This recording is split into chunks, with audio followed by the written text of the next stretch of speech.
verbenas today. These are 4-packs. I got them for $3.47 at Walmart, believe it or not. But I had to have these because I love this peachy one. And so I got all the ones that I could find that had peach ones in there, and I'm gonna plant the peach and the white in front of that drift that we just did the other day with the plumbago. And then I'm gonna leave the purpley colors for another area in my garden. But I just thought these were so cute and I had to have them.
All of those planted. I staggered them from the larger plants in the background, and these should fill in and bush out quite a bit. I'm not sure if this is the sprawling kind, because it doesn't really have a name for the species, so we'll just see how it goes and see what happens. I've got plenty left to add to another drift somewhere, so I will do that eventually. I just don't know where I want to add them, but I think they look really pretty. And you can see the dianthus is super blooming right now. Look at this one, it's so beautiful. I just love these colors together. So yeah, that's the peach color that I fell in love with, and I just love the white too because the blooms are a little bit bigger than verbena that I've seen before. So I really liked that about that. I didn't really care too much for the reds, but they're still pretty and I'm still gonna plant them somewhere in the garden. And this lavender color is really pretty too.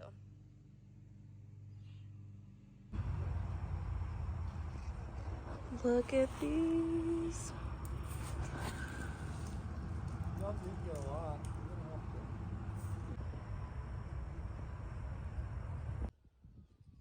So Garrett is digging up some verbena bonariensis because we're planting a hedge over here. And I had this growing in another area of my property. It's very invasive, you guys, because it's a perennial. It spreads from the root and it drops tons of seed, and they all tend to germinate. So you'll find them all over your property if you plant them. I happen to love them because the hummingbirds and the butterflies love their blooms. This is what their blooms look like, but they get much bigger later in the season. And the more you cut it back, the thicker and bushier it gets and the more blooms you're going to get. So we're transplanting them over into this drift because I'm trying to do sort of a cottage garden setup out here. Now, when you dig these up and transplant them, they will die back. They'll die back almost pretty much all the way, but they'll shoot up new shoots from the roots once they get past that period, and they'll be as vigorous as they ever were. So don't worry if you transplant some and they die back, they'll come back. And we just did this one over here. And they can handle really dry conditions and clay soil, so they're a good addition. But the leaf structure is really pretty and different. It's very cottagey, and that's what I really love about it.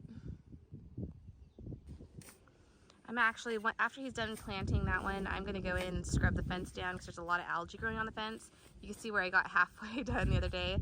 So I'm gonna do that first, and then I'm gonna plant the rest of the plants that I've got.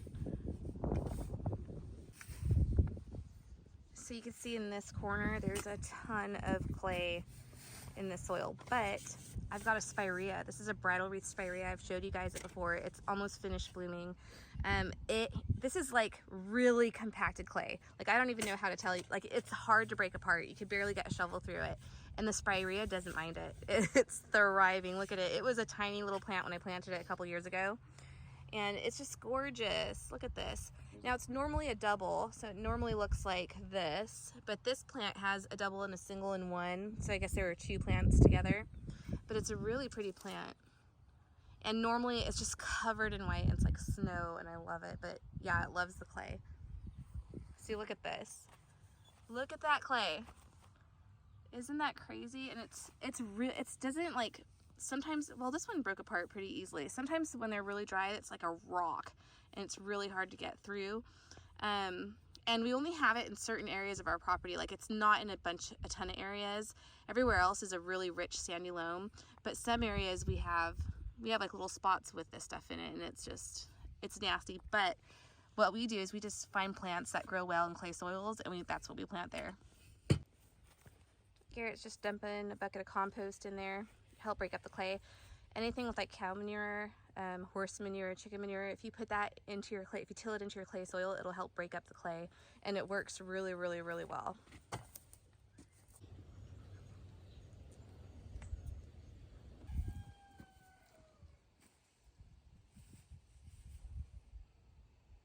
It's leaning.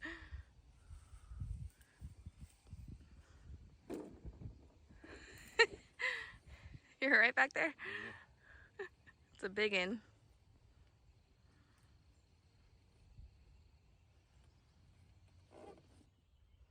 Right, here are all the plants that I'm planting in that drift today. It's quite a lot, but it's going to be so worth the effort. So this first one I want to show you is a knockout rose, and this is the coral knockout rose. I got this at Cedar Creek Plants in Athens, and they have a bunch of these, and they're gorgeous. They were only $22. They get huge, and they thrive in our climate, in our hot climate. And they just bloom all spring, summer, fall, gorgeous, but the color is just amazing. I love, love, love this one. So I got one of those, and I think I'm gonna get two more and plant them in that same drift. I also got some Gara in this white with a really pretty blush. And then there's this Mexican sage that is just super fuzzy and gorgeous, very cottagey. And I can't get the camera to focus, I hate that. There we go, a little bit better there. And I've got a yellow lily that my sister-in-law's dad gave me that I love. And then I forget what this one, oh gosh, Angelonia, of course, white Angelonia. This is Jewels of Opar, and it's got these really pretty wispy pink flowers on them. Right now there's just buds, but I did show a clip of this the other day, but I just love this plant, and this is what the leaves look like. It's really pretty. It spreads like crazy. Some more of the verbena, some pink petunias, white butterfly bushes, 3 of those.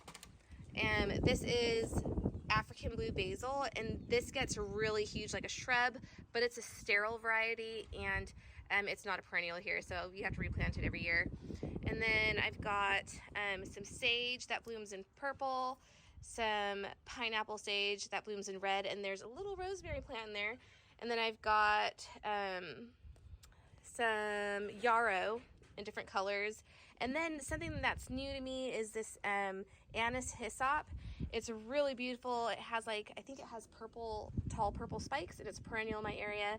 And then I've also got this white rose bush. I don't think I have a picture of it. I'll insert a clip of it because I have a clip of it. I wanted to show you this really beautiful rose that Garrett got me. It's a very buttery, almost ivory rose, and it almost looks like a quarter rose. It's so beautiful. It was struggling a little bit when we bought it. It's got a spent bloom here that I'm going to deadhead. But it's doing much better now that I've been watering it, and I gave it a little bit of fertilizer. And I'm not sure what the name is. Let me see what it says down here. It was 26 bucks at Lowe's. Full of Love. That's what it's called. It's really, really pretty. It's very cottagey, and I think it's a hybrid tea. So that's what I'm going to be planting in that drift. And it's probably not going to be enough to fill up that whole area yet, so I'm going to add a bunch of my zinnias in there too. Right, just dug my hole. Garrett's weeding, so I'm digging holes alone right now. My rose bush and I've got a big bucket of compost I'm going to put in there, and I'm also going to put some rose tone in there. I was looking for the Espoma organic rose tone, but they didn't have any, so I had to settle for this stuff. But at least it's a slow release. It's all natural stuff, so should be good.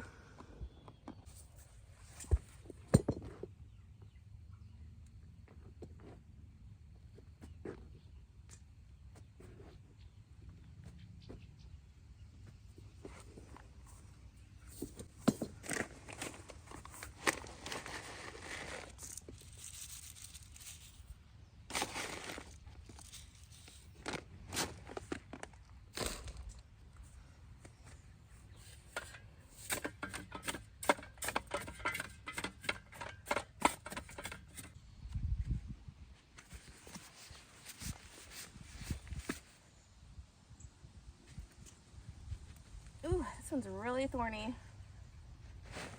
There we go.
There we go.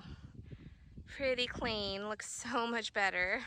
Can't wait to reside the chicken barn. That's a project for this fall, I think. So now I'm gonna get back to planting.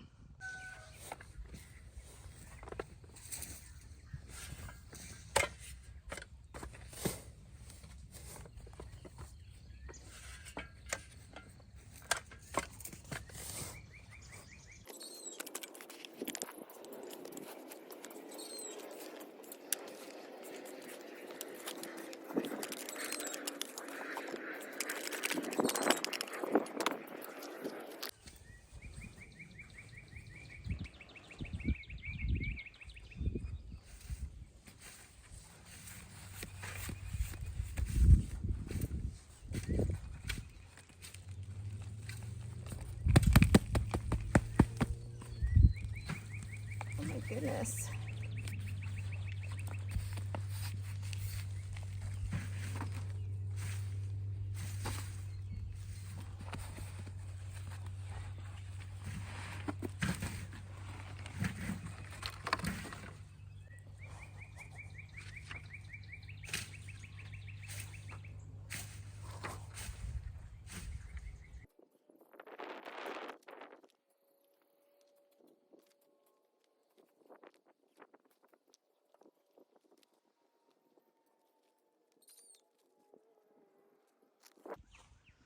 Okay, I just love that coral knockout rose.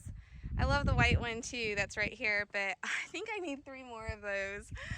I won't plant any more of them in this area because I just don't have room for them, and I still have to plant this Coco Loco rose. So this is a rose that I first discovered this from our friends over at Hans Roses, and I had to have it. I'll insert a picture of it here. Here are a few pictures of the Coco Loco roses, and these are from Han Rose's Instagram page. So go and check them out, give them a follow. They're super nice, down to earth. You'll love all the stuff that they post, and they'll probably make you go broke on roses. It's freaking amazing. It's like this cocoa lavender color rose. It's a smaller bush, so I'm going to put it further up this drift, a few feet right in front of those lupines, and we'll see how it does. So the first one I got, my sister actually gifted me this rose, but it died over winter, and then this High Country Roses sent me a new one because they do have a 1-year guarantee, which is really nice. So thank you so much, High Country Roses.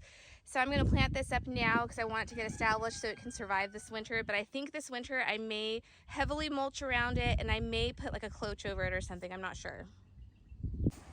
Also, I've got this random Hopi sunflower here, and I just didn't have the heart to mow over it or move it when it was a sprout, so I left it. So it's kind of random, but that's okay because I'm going to put some sunflowers in the back of this drift, just a few, just to add some height to this area, because it is going to be, I'm going for a cottage vibe, even though I'm working with straight lines in this area because of this breeding patch of zinnias that I have right here. But eventually this patch won't be here next year, and I'll really landscape this area, and it'll have more organic curved lines. So that's the plan, at least. So I'm going to plant this kind of right a little bit past that darn sunflower.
Boy, was that a lot of work.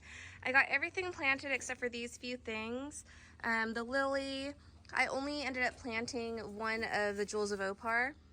I didn't do the African blue basil, and I didn't do the butterfly bushes yet. I've got a lot to do right now, and that took a lot longer than I thought. I didn't plant any zinnias either, so these are going to go into a more clay area of the garden. I'll probably plant those tomorrow, but look how beautiful these are. They're the white buddleias. or butterfly bush. But let's go and take a look at what I did do. So this area I planted a while back, so it's kind of already established and used to this area. You've probably seen it in previous videos.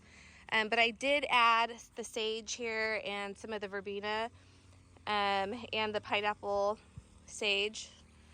That's an eggplant, believe it or not, but it's a really pretty one. So once it gets established, it's going to look really pretty here.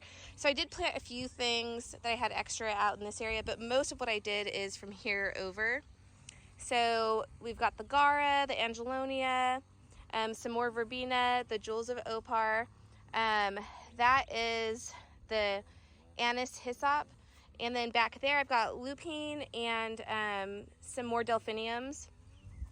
Over here is the Mexican sage and then the yarrow. So I've got a few yarrow plants in here. There's some more anise hyssop, the coral knockout rose, Gara, some more yarrow, sage, the white hybrid tea rose, and then the supertunia there with another pineapple sage. And the Coco Loco is right there. It's so tiny, but hopefully that takes off. I'm most excited to see that in bloom. But gosh, this is just so striking to me. This is that knockout rose. Here's the info. I think I'm going to plant an entire hedge of just this rose because I just think it's so beautiful. And look how pretty it is next to the purple and the white Gara. I love it. So what I did was, oh, and there's the, you can see it's already wilting. This is the verbena, the verbena bonariensis. So it's already wilting. It's going to completely die back. I'm going to cut it down when it does, if it doesn't bounce it back. And then it'll come back in full force, trust me. So what I did was I just did a light dusting of compost over this whole area. And really the only reason I did that was so that nobody would step on these plants since this is a new bed. And then hopefully in the next few days, I'm going to come in and mulch this entire area and put some kind of trim. Garrett's going to do a pebble pathway over here. And then next year, this whole breeding patch will be wiped out. It won't be here anymore. And we will do some kind of, we'll round out these drifts to make them more cottagey, and this will be part of our cottage garden. So over here, Garrett's been cleaning out this area. We used to have a little fire pit right there. You can see the stones that he's pulled out. This is a volunteer peach tree. We fed our chickens peaches. A few years back, I was canning a bunch of peaches that we got from a nearby farm, and I fed the chickens the pits that still had flesh on them, and we got a few peach trees that came up this year from it. So in this area, we're gonna level this out. This is a heavy clay area, so I'm probably gonna plant one of the buddleias there and the other one here. And we'll do some more flowers under here. This is, all, again, really heavy clay, so I need to figure out what I want to plant there that's going to do well in the heaviest part of the clay. So from here to about right there is heavy clay, and then from here over, it's just thick, sandy loam, super rich. Plants love it. So, and then our strawberry patch is just right on the other side of the fence, you can see there. And then we've got the asparagus, artichokes here, and some peas growing. So that's all I'm going to do today. I do have a bag of gladiolas that I'm going to plant in the back here. I think I'm going to do a big cluster right in here, and possibly some in there. I've had gladiolas in this clay before and they did wonderfully. So I'm going to do a cluster of gladiolas here, probably a little bit more back in here, and then I'm also going to back plant some sunflowers, a shorter variety of sunflowers. So we'll see how it goes. And this is, honestly, this is not as densely planted as I'd like. I've got a bunch of stuff that is just too small to plant just yet. So when that stuff gets a little bit bigger, I'm going to interplant them, and then it's going to be a lot denser than this. Some of the things are like the blue catmint. I've got some veronica I've got seed started, a bunch of yarrow. There's some foxglove that you're really not going to see an impact from until next year. Just a lot of stuff. I'll do a whole nother video on that, but over here you can see that other little drift that I did. My potting bench is in the background, so it looks really messy. Eventually, this whole side of this area is going to be covered with some new siding, hopefully soon, and then we're going to do a concrete, not concrete, sorry, a pebblestone pathway or some sort of pathway right here eventually. Probably end of summer, fall, early fall. But yeah, that's how it turned out. I hope you guys liked it, and I hope you try out some of these plants in your garden. All the plants I planted are mostly perennial, and they can really tolerate our heat here, so that's part of the reason why I planted them.